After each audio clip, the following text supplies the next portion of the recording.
please subscribe and don't forget to press the bell icon to get notified whenever we upload a new video.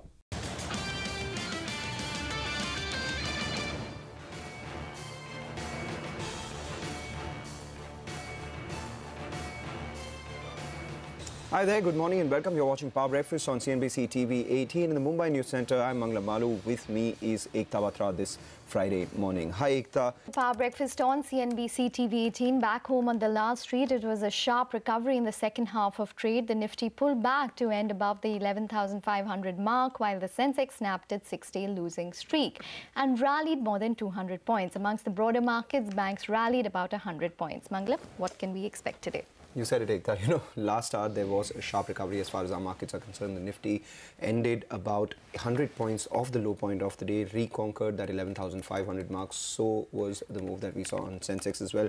It was a choppy session earlier where, you know, the currency concerns weighed in on sentiment. However, we emerged victorious after 6 days of selling. The one big contributor to that gain was Reliance Industries. That stock saw a gain of almost about 3% after recent last week's underperformance as far as Reliance's the stock performance is concerned. And remember, when it has about 10% plus weight on the index, it contributed 50% of Nifty's gain yesterday. 30 points of 60 points on the Nifty was contributed by Reliance. It will be very interesting to see how that stock performs and definitely how the pharmaceutical pack performs today, because yesterday we saw all the pharmaceutical stocks do fairly well. The likes of Oro Pharma, Granules, Biocon, Torrent Pharma gaining anywhere between 5 to 9%. And then we get the news that Sun Pharma will be in focus today after the US FDA has issued 6 observations to the company's Halol facility. Of course, Ekta, you will be telling us more about it, but will this weigh down on the sentiment for the sector itself or not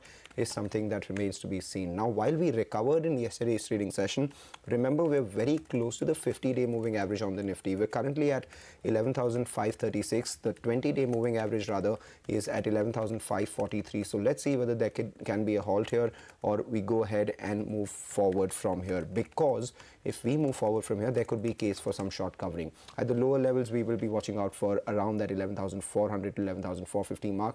FIIs, they continue to sell. Yesterday, they sold about 455 crores in the cash market, negated by about 612 crore worth purchase by the domestic institutional investors. But it's the future space that I'm watching.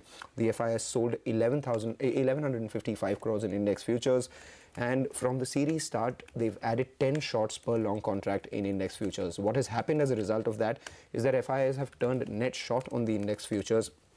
Their long exposure now stands at 49% as against 64% at the start of this series. We will watch out for global cues. Of course, the sentiment has weakened on account of the trade war concerns. The SGX Nifty is indicating a positive start.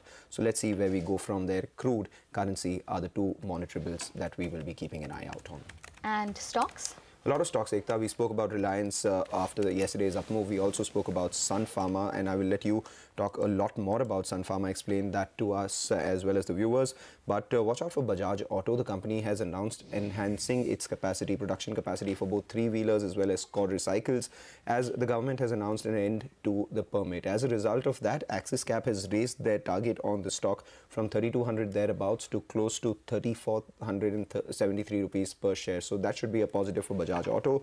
L&T Tech Services, they've made a 93 crore rupee acquisition, so that should be in focus as well.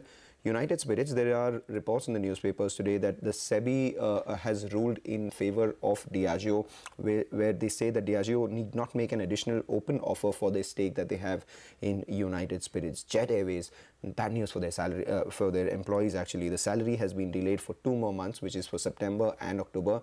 And on that note, we also got some comment where pilots have said they may not cooperate with the company. Welspun Corp, they've entered into an agreement to supply about 220 kmt worth pipes. So this takes their total order book at around that 150 billion rupees mark. We will keep an eye out on that stock. And finally, Reliance Naval. Reliance Group stocks, the ADAG Group stocks, have been doing fairly well over the last few trading sessions. And now we get news that IDBI Bank has filed an application before NCLT seeking debt resolution under the IBC process. So that stock should be in focus along with IDBI Bank.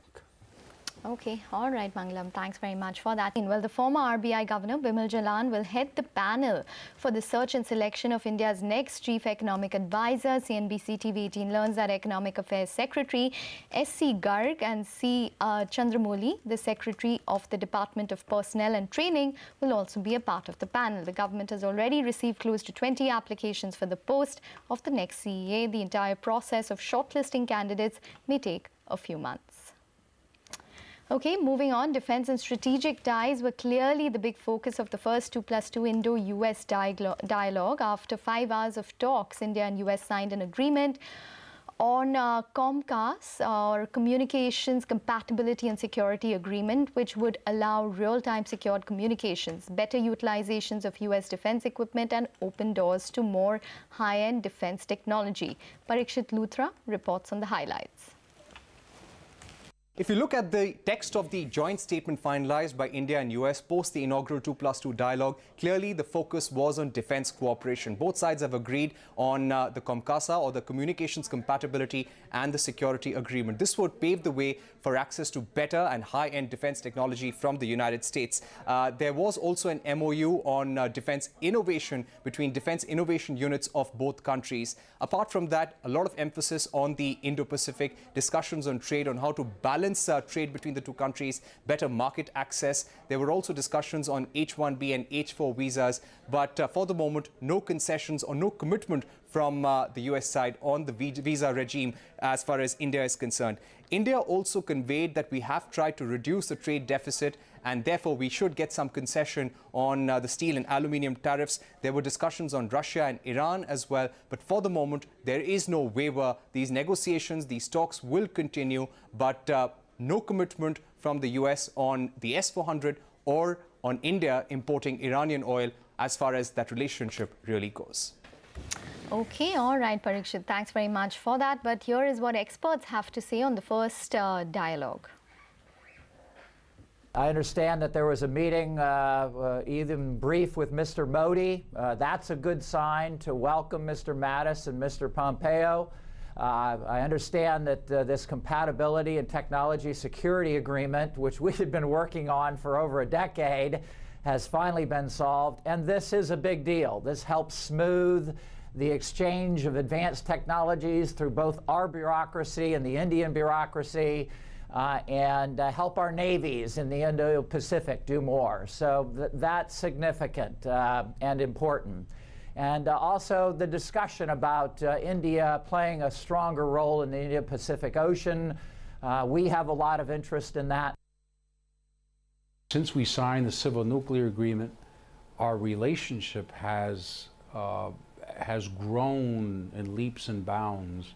And not just the economic part. We all know that there's $15 billion of sales from the U.S., but I think it's bigger than that. It's the idea of having a strategic partner in Asia, and what that can do to secure maritime routes, to secure trade, and to have a peaceful vicinity. So this is a lot bigger than just the dollars. This is a strategic alliance between two countries. Okay, time for a break now, but up next, the US FDA has issued 6 observations to Sun's Halol facility. Details once we're back.